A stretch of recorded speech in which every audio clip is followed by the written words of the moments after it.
எல்லாருக்கும் வணக்கம். Post production work போயிட்டுருக்கனால கொஞ்சம் நான் லேட்டாக வந்துட்டேன். அதுக்காக உங்கள் எல்லாத்தையும் நான் மன்னிப்பு கேட்டுக்கிறேன். என்னுடைய படங்கள் எல்லாமே அநேகமாக வந்து இப்படி நடந்தால் எப்படி இருக்கும் அப்படிங்கிறது தான் most of my films concept. இப்போ இந்தியன் 2 அப்படி தான். இப்போ கரண்டில் இந்தியன் தாத்தா வந்தால் எப்படி இருக்கும் அப்படிங்கிற கற்பனை தான் வந்து இந்தியன் 2. இந்தியன் 1 வந்து தமிழ்நாட்டுக்குள்ளே நடக்கிற மாதிரி கதை இருந்தது. ஆனால் இந்தியன் 2 வந்து கொஞ்சம் தமிழ்நாடு தாண்டி மற்ற மாநிலங்களுக்கும் கதை விரியுது. ஸோ அதை நீங்கள் ட்ரைலர்லேயே பார்த்துருப்பீங்க. இந்த படத்தை பொறுத்த வரைக்கும் நிறைய கதாபாத்திரங்கள் இருக்குது இந்த படத்தில். மெயினாக அவர் இந்தியன் தாத்தா, அது இல்லாமல் நிறைய குடும்பங்கள் இந்த கதையில் வந்து போகும். இந்தியாவில் உள்ள அத்தனை குடும்பங்களும் ஒரு எங்கேஜிங்காக பார்க்கக்கூடிய ஒரு படம்.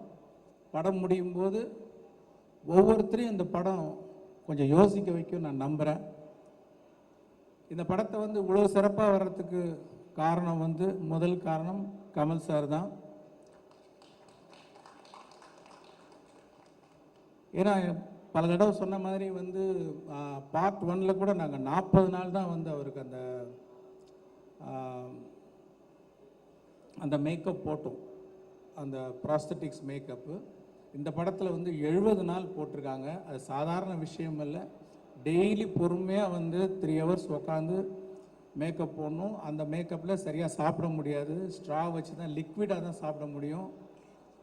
ஷூட்டிங் முடிஞ்சும் நம்மெல்லாம் போயிடுவோம். ஆனால் காலையில் ஃபஸ்ட்டு எல்லோரும் வரத்துக்கு முன்னாடி கமல் சார் தான் வருவாங்க.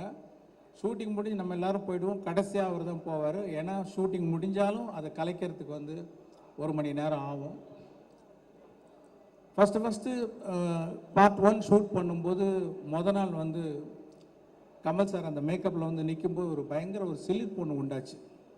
இப்போ அதே சிலிர்ப்பு 28 வருஷம் கழித்து அவர் ஃபஸ்ட்டு மேக்கப் டெஸ்ட்டுக்காக போட்டுட்டு வந்தப்போ எனக்கு பயங்கரமாக அதே ஃபீலிங் வந்தது. இன்னொன்று, ஒவ்வொரு நாள் ஷூட்டிங் நடக்கும்போதும் வந்து கமல் சார்னே தோணாது. ஒரு இந்தியன் தாத்தா நம்ம பக்கத்துலேயே உலவிக்கிட்டு இருக்கிறாரு, இங்கே பக்கத்தில் இருக்கார் அப்படிங்கிற ஒரு ஃபீலிங் தான் வந்துட்டுருக்கோம். கமல் சார்ன்றதே வராது. அதை நான் ஃபீல் பண்ணேன். அதுவும் இல்லாமல் அவருடைய உழைப்பையும் அவருடைய டெடிக்கேஷன் சொல்லிக்கிட்டே போகலாம். பார்ட் 1ல் பண்ணும்போது பார்த்தீங்கன்னா அப்போ ப்ராஸ்தட்டிக்ஸ் வந்து அவ்வளோ அட்வான்ஸ்டு ஸ்டேஜில் கிடையாது. அதனால் ரொம்ப திக்காக இருக்கும். முதல்ல பார்க்கும்போது கமல் சார் மாதிரி தெரியலையே அப்படிங்கிற மாதிரி ஒரு ஃபீலிங்லாம் இருந்தது. ஆனால் இந்த வாட்டி I want to see the actor more அப்படின்னு சொல்லி அந்த லெகசி கம்பெனியில் சொல்லி இப்போ இன்னும் அட்வான்ஸ் ஆனதுனால அந்த மேக்கப் இன்னும் கொஞ்சம் தின் ஆனதுனால நீங்கள் இன்னும் கமல் சாரை நிறைய பார்க்கலாம். பார்ட் 1ஓட அந்த கமல் சார் அந்த ஆக்டரை நீங்கள் வந்து கிளியராக பார்க்க முடியும். அது ஒரு பெரிய டிஃப்ரென்ஸ் நீங்கள் இந்த படத்தில் பார்ப்பீங்க. இது மாதிரி பல காட்சிகளில் ரொம்ப சிரமப்பட்டு நடிச்சிருக்காங்க. நான் ஏற்கனவே ஆடியோ ஃபங்க்ஷனில் சொன்ன மாதிரி ஒரு சீன் 4 நாள் ரோப்லேயே தொங்கி நடித்தாங்க. அதாவது ஒரு சீனில் வந்து ஒரு ஷாட் ரோப்பில் இருக்கும், 2 ஷாட் ரோப்பில் இருக்கும். ஆனால் காலையில் வந்து ஈவினிங் பேக்கப் ஆகிற வரைக்கும் ரோப்லேயே தான் தொங்கணும். அந்த மாதிரி 4 நாள் ரோப்பில் தொங்கி நடித்தாங்க. ப்ராஸ்தட்டிக்ஸ் மேக்கப்பு, வேறு ஒரு மொழி பஞ்சாபியில் பேசணும், நடிக்கணும். அப்புறம் என்னென்னா அது 48 ஃப்ரேம்ஸ், ஐ மீன் ஸ்லோ மோஷனில் எடுக்கிறோம் அதை. அதனால் அது என்ன பண்ணோன்னா முதல்ல டயலாகை பேசி நாங்கள் அதை ரெக்கார்ட் பண்ணோம். 12 ஃப்ரேம்ஸில் ரெக்கார்ட் பண்ணோம். ரெக்கார்ட் பண்ணோன்னு அது ஃபாஸ்ட்டாக ப்ளே ஆகும். உங்களுக்கு தெரியல, சிக்கி சிக்கி சிக்கின்னு ஒரு மாதிரி ஃபாஸ்ட்டாக வரும் சவுண்டு. இப்போ அந்த சவுண்டை ப்ளே பண்ணி அந்த ரோப்பில் தொங்கி அந்த ப்ராஸ்தட்டிக்ஸ் மேக்கப்போட பஞ்சாபி பேசி அதுக்கு சிங் பண்ணி நடிக்கணும். அவ்வளோ வேகமாக போகிற அந்த சவுண்டுக்கு வந்து கேட்ச் பண்ணி நடிக்கிறதுன்ற யாராலையும் முடியாது எனக்கு தெரிஞ்சு. வந்து அவ்வளோ சிறப்பாக பண்ணியிருக்காங்க. பத்தாவதுக்கு கையில் வர ஆக்டிவிட்டி, கை ஏதோ வரைஞ்சிக்கிட்டே இருக்கும். அந்த மாதிரி ஒரு சேலஞ்சிங், என்ன சேலஞ்சிங்காக கொடுத்தாலும் பண்ணுறாரு அவர். இதை விட கடினமாக என்ன பண்ண முடியும், அதுக்குன்னு ஃபோர்ஸ் பண்ணுறதில்ல. அந்த காட்சி அமைப்பு அப்படி இருக்கும்போது அவ்வளோ பெஸ்ட்டாக பண்ணி கொடுத்துருக்காங்க. இன்னொன்று, அவர் வர ஒவ்வொரு காட்சியுமே நான் வந்து ஒரு மோர் தென் டைரக்டர், ஒரு ஆடியன்ஸாக பார்க்கும்போது ஒரு பிரமிப்பு இருக்குது. அப்படியே பார்த்துக்கிட்டே இருக்கிற ஒரு பிரமிப்பு. இன்னும் கொஞ்சம் நேரம் அவர் பார்க்கணும், மறுபடியும் எப்போ வருவார் அப்படிங்கிற ஒரு ஃபீலிங் இருந்துக்கிட்டே இருக்குது. அவ்வளோ சிறப்பாக நடிச்சிருக்காங்க. இன்னும் சொல்லிக்கிட்டே போகலாம். அது மாதிரி இந்த படத்தை ரொம்ப சிறப்பாக்கி கொடுத்த கமல் சாருக்கு வந்து என்னோடய நன்றி தெரிவிச்சுக்கிறேன். அப்புறம் அனிருத் வந்து பாட்டெல்லாம் கேட்டிருப்பீங்க. நான் என்ன எதிர்பார்த்தனோ அதை விட சிறப்பாகவே போட்டு கொடுத்துருக்கிறார் அனிருத். அந்த சாங்ஸ் எல்லாம் வந்து அவருக்கு என்னுடைய நன்றி. நான் ஏற்கனவே சொன்ன மாதிரி ஒரு டியூன் வந்து ஒரு ஓகே சார் எவ்வளோ பர்சன்ட் சார் அப்படிம்பாரு, ஒரு 80% ஓகே அப்படின்னா அதெல்லாம் ஒத்துக்கவே மாட்டேன். 100% நீங்கள் திருப்தி ஆகிற வரைக்கும் நான் டியூன் போட்டுக்கிட்டே இருப்பேன் அப்படின்னு சொல்லி ஒவ்வொரு பாட்டையும் அப்படி போட்டு கொடுத்துருக்காரு. தேங்க்யூ அனி. அப்புறம் இந்த இவ்வளோ பெரிய கனவை, இவ்வளோ பெரிய இமேஜினேஷனை வந்து என்ன தான் இமேஜின் பண்ணிகிட்டு இருந்தாலும் அது இமேஜின் பண்ணிகிட்டே தான் இருக்கணும். அதை வந்து செயல் வடிவாக்கணும்னா அதுக்கு சுபாஸ்கரன் மாதிரி ஒரு ப்ரொடியூசர் இருந்தால் தான் சரியாக வரும். அவருடைய சப்போர்ட்னால தான் வந்து நான் என்னெல்லாம் நினச்சனோ அதை வந்து படமாக்கி பார்க்க முடியுது. ஸோ அவருக்கு என்னோடய நன்றி தெரிவிச்சுக்கிறேன். இந்த படம் கம்ப்ளீட் ஆகிறதுக்கு உதவியாக இருந்த தமிழ் குமரன், செண்பகமூர்த்தி அவர்கள், அவங்களுக்கு என்னோடய நன்றி. ரவிவர்மன் வந்து அதான் சொல்லுவேன், நீங்கள் வந்து தாத்தா மட்டும்தான் வர்மம் போடுவாரா, நீங்களும் போடுங்க. என்ன வர்மம்? ஒளி வர்மம். அது ஒளினாலே ஒரு வர்மம் போடுங்க அப்படின்னு சொல்லுவேன்.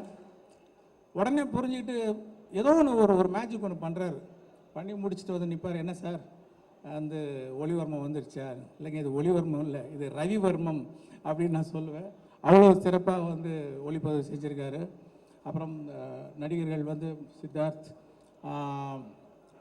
பாபி சிம்மா, ஜெகன், அப்புறம் ரிஷி, அப்புறம் வினோத் சாகர், இன்னும் நிறைய பேர், சமுத்திரகனி, எஸ்ஜே சூர்யா, பிரியா பவானி சங்கர், மனோபாலா, வேறு நிறைய பேர். சில பேரை விட்டுட்டுனா கூட மன்னிச்சுங்க. ரகுல் பிரீத் சிங், விவேக் சார் மெயினாக வந்து எவ்வளோ சந்தோஷமாக இருக்குது அவரை பார்க்குறதுக்கு. வந்து எவ்வளோ வருஷம் ஆச்சு அவரை பார்த்து. ஆனால் இந்த படத்தில் பாருங்கள், ரொம்ப வித்தியாசமான ஒரு கதாபாத்திரம். அது வழக்கமாக சொல்கிறேன் வித்தியாசமானன்ட்டு. உண்மையிலே ஒரு வித்தியாசமான கதாபாத்திரம்.